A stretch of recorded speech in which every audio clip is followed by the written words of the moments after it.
आज इस जंगल में इतना सन्नाटा क्यों है भाई? सारे जानवर कहाँ मर गए? लगता है आज कोई शिकार नहीं मिलेगा, भूखा ही मरना पड़ेगा आज।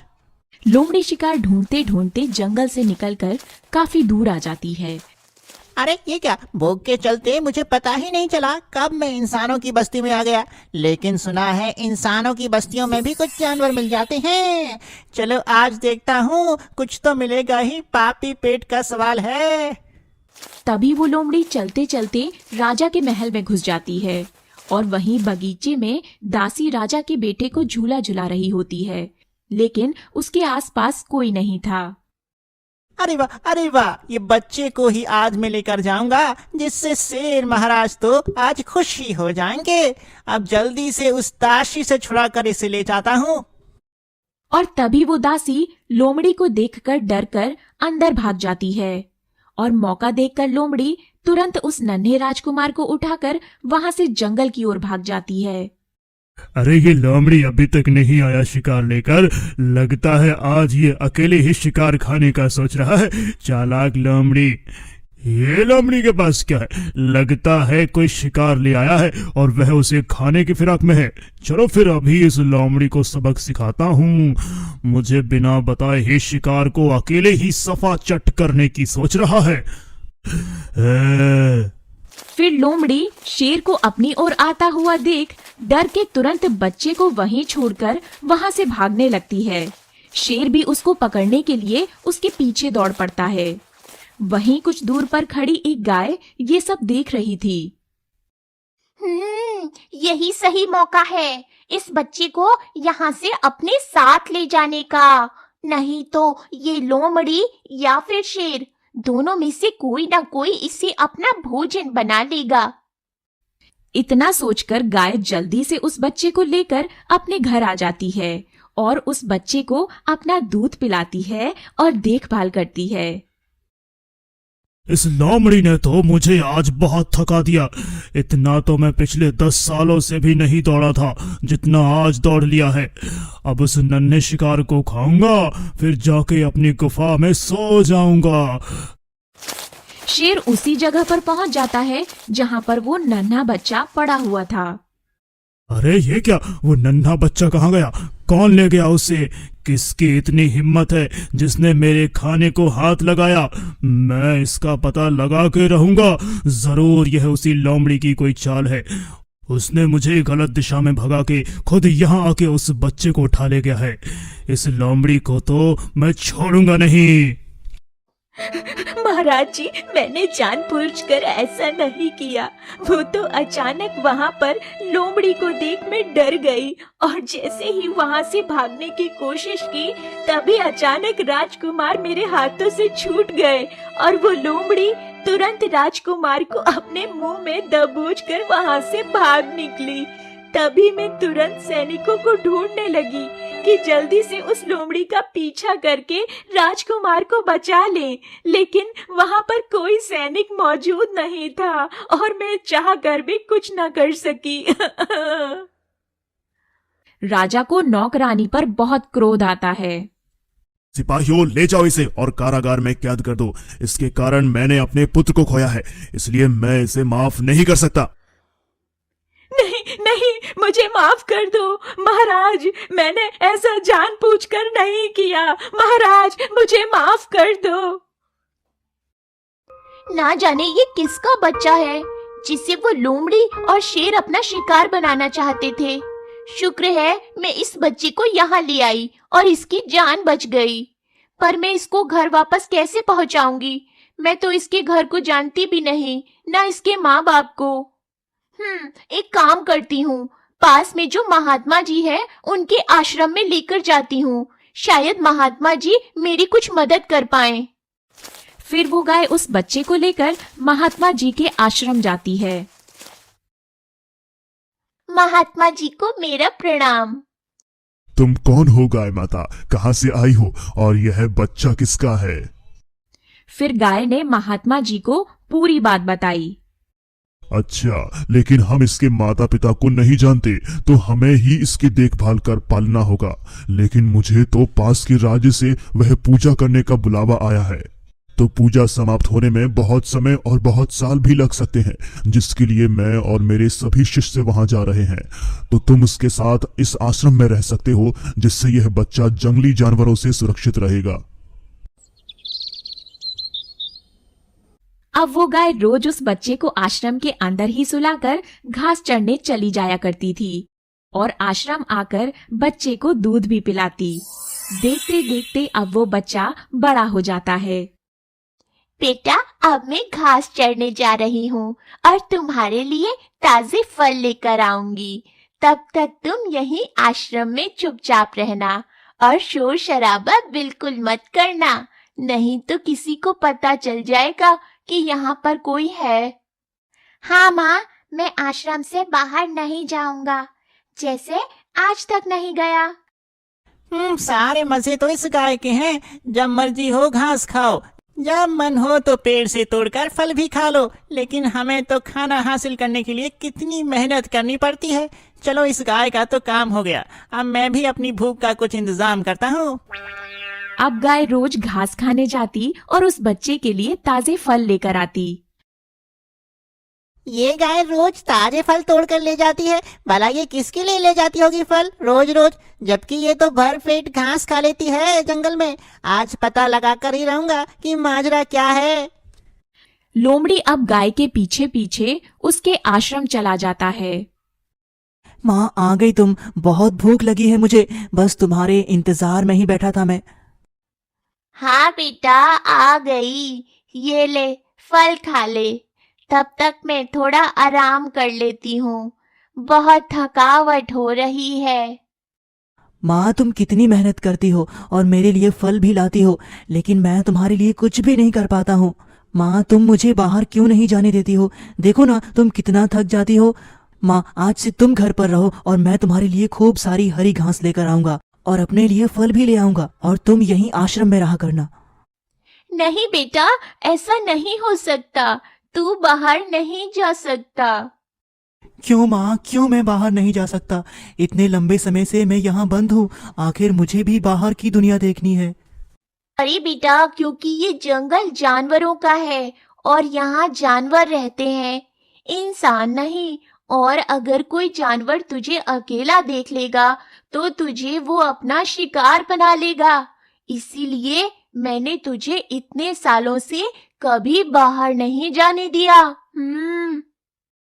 अच्छा, तो ये माजरा है। इसका मतलब ये वही बच्चा है जो मैं वर्षों पहले उठा कर लाया था, और ये गाय इसको चुपके से पाल रही है, और आज ये इतना बड़ा हो गया है और शेर महाराज को लगता था कि मैंने इस बच्चे को खा लिया है।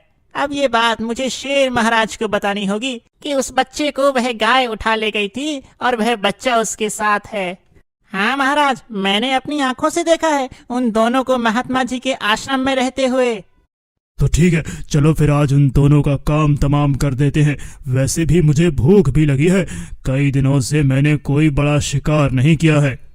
नहीं महाराज, ऐसा मत करो। अगर अभी उसको खाने चलोगे तो कुछ हाथ नहीं लगेगा, क्योंकि वो गाय अपने आश्रम में दरवाजा बंद करके रखती है और वह हम दोनों को देखकर सतर्क हो जाएगी। इसलिए कल जब वह घास चरने मैदान में जाएगी ना, तब आप उस पर हमला कर देना और फिर उसके बच्चे को मारने में कोई बाधा नहीं आएगी। ठीक है, तो हम कल सुबह ही उस गाय को खत्म कर देंगे और फिर उस बच्चे को भी।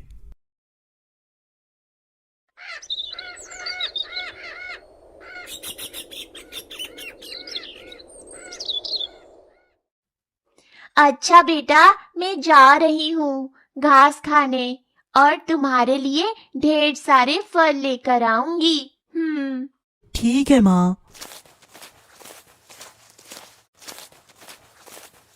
शेर महाराज, शिकार सामने है, बस आप जल्दी से उसको दबोच लें। हाँ, तुम ठीक कह रहे हो, शिकार सामने है, अब मुझे देर नहीं करनी चाहिए। शेर तुरंत ही उस गाय के सामने आ जाता है। हे गाय, तुमने कुछ समय पहले हमारे शिकार को चुराया था। हे गाय, तूने हमसे छिपा के एक बच्चे को पाला है। तुझे क्या लगा मुझे कुछ पता नहीं चलेगा? मैं सब जान गया हूँ, और आज तू मेरा शिकार बनेगी और मैं उस बच्चे को भी मार के खा जाऊंगा। हाँ। अरे ये शिकारी कहाँ से आ गया? ये तो धनुष बाण लिए हुए इधर ही आ रहा है। लगता है आज हम ही शिकार बनने वाले हैं। जान बचा के भाग ले भैया। अरे अरे, ये लोमड़ी तो भाग गया। अब मैं क्या करूं? ये शिकारी तो सच में खतरनाक लग रहा है। कहीं यह मुझे ही अपना शिकार न बना ले। भाग लेता हूं मैं भी यहाँ से। इतना कहकर शेर वहाँ से भाग जाता है। आपका बहुत बहुत धन्यवाद, आपने मेरी जान बचाई। गाय, मैं तो इस जंगल में कुछ सर्प पकड़ने आया था जिसे मैं लोगों को दिखाकर पैसे कमा लेता, लेकिन आज आते ही देखा कि शेर सामने ही खड़ा है तो मैं डर गया था, लेकिन वह शेर खुद ही डर के भाग गया, इसलिए तुम्हारी भी जान बच गई।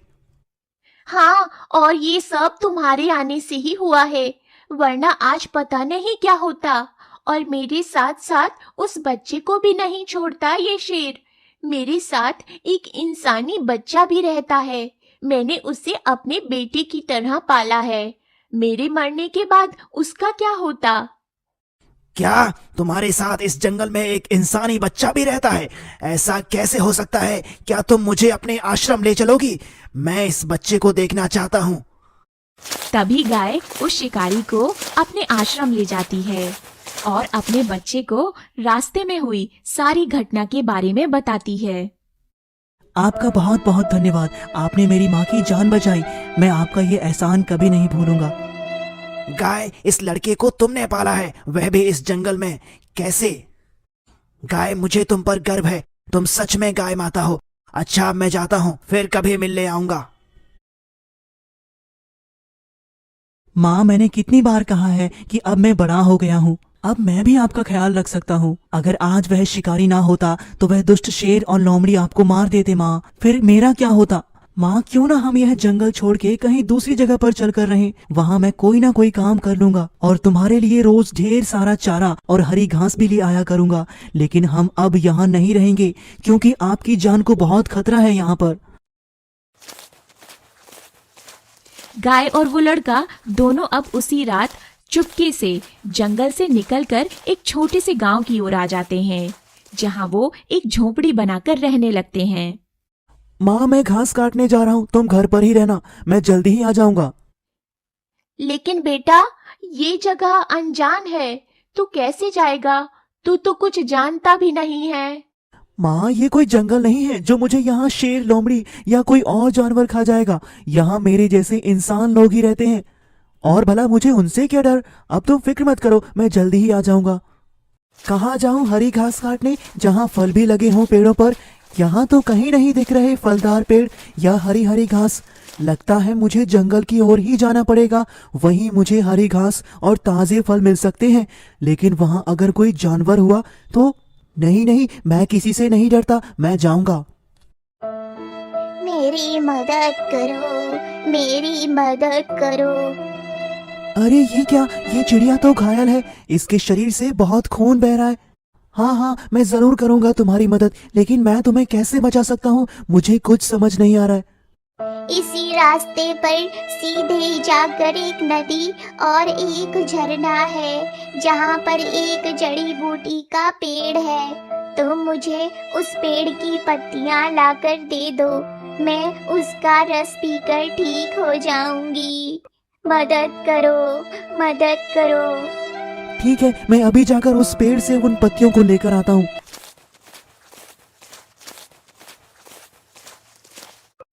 तुम्हारा बहुत बहुत धन्यवाद। आज अगर तुम ना होते तो मेरा बच पाना नामुमकिन था। लेकिन तुम्हारी ये हालत कैसे हुई थी? मैं आसमान में उड़ते हुए जा रही थी, तभी पीछे से एक चील आ गई और वो मुझे मारकर खाना चाहती थी। उसने मुझे घायल कर दिया और तभी एक दूसरी चील भी वहां आ गई और दोनों में लड़ाई होने लगी। तभी मैं चील के पंजों से छूटकर यहाँ नीचे गिर गई और वो दोनों चील लड़ते लड़ते उड़कर कहीं और चले गए। लेकिन तुमने नहीं बताया कि तुम इस जंगल में क्या कर रहे हो और तुम्हारा नाम क्या है? मैं यहीं कुछ दूर पर एक गांव के किनारे रहता हूँ और मैं यहाँ हरी घास काटने और कुछ ताजे फल तोड़ने आया हूँ और मेरा नाम विक्रम है। वो दोनों कुछ देर बातें करते हैं और फिर विक्रम हरी घास और फल तोड़कर अपने घर चला जाता है। गांव में राजा का मंत्री अपने साथ 2 सैनिकों को लेकर आता है और वहां वो गांव के सभी लोगों से कर वसूली करता है। ये लड़का कौन है? इससे पहले कभी नहीं देखा इस गांव में। मंत्री जी, ये लड़का यहाँ नया आया है कुछ दिनों पहले ही। अच्छा, तो फिर इसको भी यहाँ का नियम पता होना चाहिए। ए लड़के, मैं इस राज्य का मंत्री हूँ और राज्य के सभी लोग मुझे कर देते हैं। तुम्हें भी सभी तरह से मुझे कर देना होगा। महाराज, मेरे पास तो कर देने को कुछ भी नहीं है, मैं आपको कैसे कर दे सकता हूँ? क्या तुम मुझे कर देने से इनकार कर रहे हो? तुम्हारी इतनी हिम्मत! तो फिर ठीक है, समझा देना इसे अच्छे से। मैं अगले दिन फिर आऊंगा और तब मुझे इससे कर चाहिए ही चाहिए, समझे जी? मंत्री जी, ये यहाँ नया आया है इसलिए इसे कुछ मालूम नहीं है। आप इसे माफ कर दे, हम इसे समझा देंगे। अरे वाह, ये खरगोश कितना सुंदर है, कितना प्यारा लग रहा है ये। हाँ, ये तो सच में बहुत सुंदर है। ऐसा खरगोश तो मैंने पहले कभी नहीं देखा। सेनापति, मुझे ये खरगोश चाहिए। आप इसे पकड़ने का प्रबंध करें। महाराज, मैं इसे नहीं पकड़ सकता, लेकिन मैं एक ऐसे व्यक्ति को जानता हूँ जो एक शिकारी है और वह जानवरों को पकड़ने का काम करता है। वह इसे जरूर पकड़ लेगा। तो ठीक है, आप जल्दी ही उसे बुलाइए और उसे कहें कि मुझे ये खरगोश हर हालत में चाहिए। जी महाराज। सैनिकों, उस लड़के को हमारे पास बुला कर लाओ। हाँ, तो तुमने मुझे अभी तक कर क्यों नहीं दिया, जबकि राज्य के सभी लोग अपना अपना कर सही समय पर चुका देते हैं? हमने तुम्हें 1 हफ्ते की मोहलत दी थी, जो आज समाप्त हो गई है। आज तुम्हें कर देना ही होगा। महाराज, मेरे पास आपको देने के लिए कुछ भी नहीं है। मैं कहाँ से लाऊंगा पैसे जो आपको कर दूंगा? तुम मेरा अपमान कर रहे हो और सरासर झूठ बोल रहे हो कि तुम्हारे पास पैसे नहीं है। सैनिकों, जाओ इसके घर की तलाशी लेकर आओ। अभी पता चल जाएगा इसके पास पैसे है या नहीं। तभी सैनिक जाकर उसके घर की तलाशी लेने लगते हैं और उन सैनिकों को विक्रम के बचपन की सुंदर सी चेन मिल जाती है, जिन्हें वो सैनिक मंत्री के पास लेकर जाते हैं। क्या ये तुम्हारे बचपन की चैन है? हाँ महाराज, ये मेरे बचपन की चेन है। ऐसा कैसे हो सकता है? ये कड़े इसके कैसे हो सकते हैं? ये तो हमारे खानदानी कड़े हैं और ये कड़े इस लड़के के पास हैं और यह कह रहा है कि ये इसके बचपन के कड़े हैं। ए, तुम यहाँ इस गांव में कब से रह रहे हो और इससे पहले कहाँ रहते थे तुम? और तुम्हारे माता पिता कौन है? सब बताओ मुझे जल्दी। महाराज, मेरे माता पिता नहीं है, मेरी सिर्फ एक माँ है जो एक गाय है। उसी ने मुझे पाला है और मैं एक घने जंगल के एक पुराने से खंडहर में अपनी माँ गाय के साथ रहता था और अभी कुछ दिनों से यहाँ इस गांव में रह रहा हूँ। क्या तुम एक गाय के साथ रहते हो और वह तुम्हारी माँ है और उसने ही तुम्हें जंगल में रहकर तुम्हें पाला है? क्या तुम सच कह रहे हो? हाँ महाराज, मैं सच कह रहा हूँ। अगर ये सच बोल रहा है तो इसका मतलब यह वही बच्चा तो नहीं जिसे बचपन में लोमड़ी उठाकर ले गई थी। अगर ये वही बच्चा है तो इससे पहले कि ये बात किसी को भी पता चले, इस लड़के का कुछ करना होगा। देखो, तुमने मुझे कर भी नहीं दिया है और यह इतनी कीमती चेन भी तुम्हारे पास मिली है। अगर ये बात राजा साहिब को पता चल गई तो तुम्हें इसकी सजा भी मिल सकती है। लेकिन मुझे लगता है कि तुम ईमानदार हो, इसलिए तुम्हें मेरी बात माननी होगी और तुम्हें मेरे महल में नौकरी करनी होगी, जिससे तुम्हारा कर भी माफ हो सके और ये चेन वाली बात किसी को ना पता चले। महाराज, मैं आपके साथ महल चलने को तैयार हूँ, पर मैंने कोई चोरी नहीं की है और यह चैन मेरी ही है। अब तुम चुपचाप मेरे साथ महल चलो और तुम इस चैन के बारे में तुम किसी से कोई भी बात नहीं करोगे। विक्रम अब राजा के मंत्री के साथ उसके महल चला जाता है। आज से तुम्हें यहीं बगीचे में पानी डालना है और इन पेड़ पौधों की देखभाल करना है और यहाँ से आगे महल के अंदर जाने की हिम्मत भी मत करना, नहीं तो उसका अंजाम बुरा होगा, समझे? जी महाराज, जैसा आप कहें। अब मुझे इस लड़के का बंदोबस्त करना होगा, वरना ये लड़का मेरे गले की हड्डी बन जाएगा। कौन हो तुम? पहले तो तुम्हें कभी नहीं देखा यहाँ। महाराज, मैं यहाँ पर नया आया हूँ।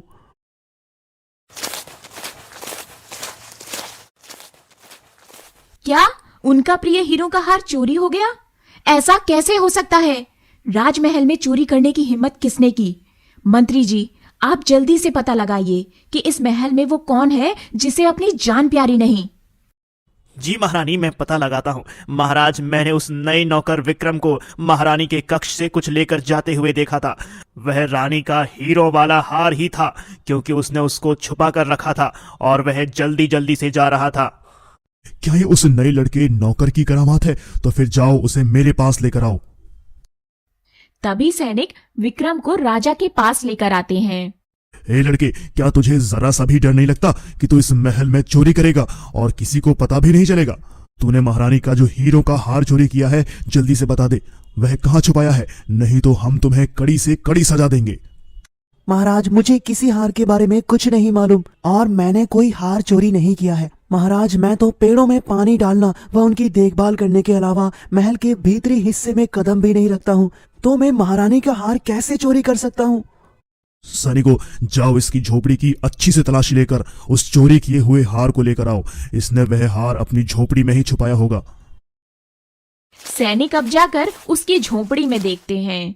तभी उन्हें वहां एक राजसी संदूक दिखाई देता है, जिसमें वो हीरो का हार रखा था, जिसे वो सैनिक राजा के पास लेकर जाकर पेश कर देते हैं। महाराज, अब आप नहीं, इसे तो मैं सजा दूंगा, क्योंकि इस पर तरस खाकर मैंने ही इसको महल में नौकरी दी थी और उसका इसने यह सिलसिला दिया। अगर आज इसको माफ कर दिया गया या कोई छोटी सजा दी गई, तो कल किसी और की भी हिम्मत होगी इस महल में चोरी करने की। ऐसा दोबारा ना हो, इसलिए मैं इसे फांसी की सजा सुनाता हूँ, क्योंकि इसने महारानी के गहनों की चोरी की, इसलिए इसकी सजा भी बड़ी होनी चाहिए। इसलिए यह मेरा आदेश है कि इसे आज ही फांसी की सजा दी जाए। नहीं महाराज, मैंने कोई चोरी नहीं की है, ये सब झूठ है। चुप हो जाओ तुम और बताओ, तुम्हारी कोई आखिरी इच्छा हो तो वह अवश्य पूरी करेंगे, बस सजा माफी को छोड़कर। महाराज, मुझे पास की नदी और वहीं एक पुराना झरना है, मुझे उनसे बहुत लगाव है और मैं रोज कुछ क्षण वहीं बिताता हूँ। इसलिए मेरी आखिरी इच्छा है कि मैं मरने से पहले कुछ क्षण उसी जगह बैठकर बिताऊं और फिर उसके बाद आप जो भी सजा दें मुझे मंजूर होगी।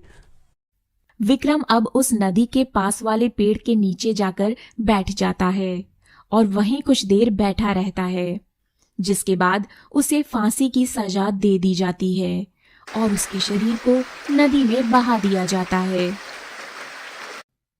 आज मेरा बेटा अभी तक घर नहीं आया, पता नहीं कहाँ रह गया। ये तुम्हारा इनाम है, रख लो। आज मैं बहुत खुश हूँ। मेरे रास्ते का कांटा जो निकल गया है, उस लड़के ने अचानक आकर मेरी नींद ही हराम कर दी थी। अच्छा हुआ मैंने उसको रास्ते से हटा दिया, वरना कहीं अगर राजा को पता चल जाता कि ये लड़का उनका ही बेटा है जिसे बचपन में लोमड़ी उठा ले गई थी, यह सारा राजपाट उसी जंगली लड़के का हो जाता और मैं खाली हाथ तमाशा देखता रह जाता।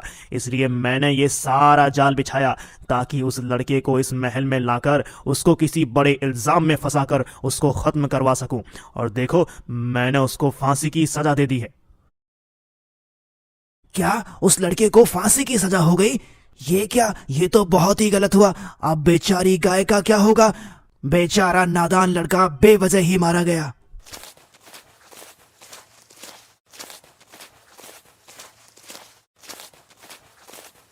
शिकारी अब जाकर राजा को वो सुंदर सा खरगोश दे देता है। तुमने हमारा दिल जीत लिया है शिकारी, ये जानवर वाकई में बहुत सुंदर है। बताओ तुम्हें क्या इनाम चाहिए? धन दौलत सोना चांदी जो भी तुम कहो वह सब तुम्हें मिलेगा। महाराज क्षमा चाहूंगा, मुझे धन दौलत सोना चांदी नहीं चाहिए। महाराज अगर आप मुझे कुछ दे सकते हैं तो मुझे इंसाफ दे दीजिए महाराज। इंसाफ? कैसा इंसाफ? महाराज क्या आप जानते हैं कि जिस लड़के को आपने फांसी दी है वह कौन था? उसके बारे में आपको कुछ मालूम है? नहीं, मुझे नहीं पता वह लड़का कौन था और उसके बारे में मुझे कुछ भी नहीं मालूम। उसने महारानी का हार चुराया था जिसके बदले में उसे फांसी की सजा सुनाई गई ताकि दोबारा कोई ऐसी हरकत ना कर सके इस महल में।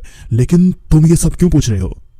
महाराज जिसे आपके दरबार में फांसी दे दी गई थी वह लड़का चोर नहीं, वह आपका ही पुत्र था जिसे बचपन में एक लोमड़ी उठाकर ले गई थी और उस बच्चे को उस लोमड़ी से बचा के एक गाय ने उसे पाल पोस कर बड़ा किया था। और कुछ दिनों पहले ही वह दोनों जंगल छोड़कर पास के एक गांव में रहने आए थे जिसे आपके ही मंत्री महाराज ने पहचान लिया और आपके रास्ते से हटाने के लिए एक सैनिक को रुपयों का लालच देकर उसके साथ मिलकर उस लड़के के खिलाफ साजिश रच के उसको फांसी की सजा दे दी ताकि इस राज्य के अगले राजा आपके मंत्री खुद बन सके। महाराज, मैं चाहता हूँ आप मेरे साथ चलकर उस गाय से जरूर मिलें जिसने उस लड़के को पाला था। राजा तुरंत उस शिकारी के साथ विक्रम के घर पहुंच जाते हैं और तभी वो गाय राजा को सारी बात बताती है। गाय की बात सुनकर राजा के पैरों तले जमीन खिसक जाती है और वो बहुत दुखी हो जाते हैं। क्या ये क्या अनर्थ हो गया? मेरे ही दरबार में मेरे ही बेटे को फांसी की सजा हो गई और मैं देखता ही रह गया। अपने बेटे को पहचान भी न सका। मेरे ही मंत्री ने मेरे ही बेटे की जान ले ली। अब मैं मंत्री को उसके गुनाहों की सजा देकर ही रहूंगा। तभी वहां विक्रम आ जाता है और उसे देखकर सभी आश्चर्यचकित हो जाते हैं। अरे ये क्या, तुम्हें तो फांसी दे दी गई थी, तो तुम बच कैसे गए? ऐसा कैसे हो सकता है? महाराज, मैंने कोई चोरी नहीं की थी, इसलिए मुझे खुद को बेगुनाह साबित करना था। इसलिए मैंने अपनी आखिरी इच्छा में जिस नदी और झील के पास बैठने की मांग की थी, उसी जगह पर एक चमत्कारी पेड़ है जिससे इंसान किसी भी परेशानी या बीमारी से ठीक हो सकता है। वही पेड़ की जड़ी बूटी मैंने अपनी फांसी होने से पहले ही खा ली थी, जिसकी शक्तियों की वजह से मैं बच गया और मैं वापस आ गया हूँ। विक्रम की बात सुनकर राजा बहुत खुश हो जाते हैं और उसे बताते हैं कि वे उसके पिता हैं और वो उनका पुत्र है। राजा आप सभी को लेकर महल चले जाते हैं। सेनापति जी, जल्दी से मंत्री को बुलाया जाए और उस सैनिक को भी बुलाया जाए जिसने मंत्री के साथ मिलकर यह गुनाह किया है। मंत्री और उस सैनिक को दरबार में बुलाया जाता है, जहां मंत्री विक्रम को देखकर हैरान रह जाता है और अपने राजा को क्रोधित देखकर अपना सारा गुनाह मान लेता है। मंत्री विक्रम के बचपन की चेन राजा को वापस कर देता है। राजा अपने मंत्री और उस सैनिक को आजीवन कारावास की सजा दे देते हैं और वो अपने पुत्र के साथ खुशी से रहने लगते हैं और उस गाय को भी उसी महल में रख लेते हैं।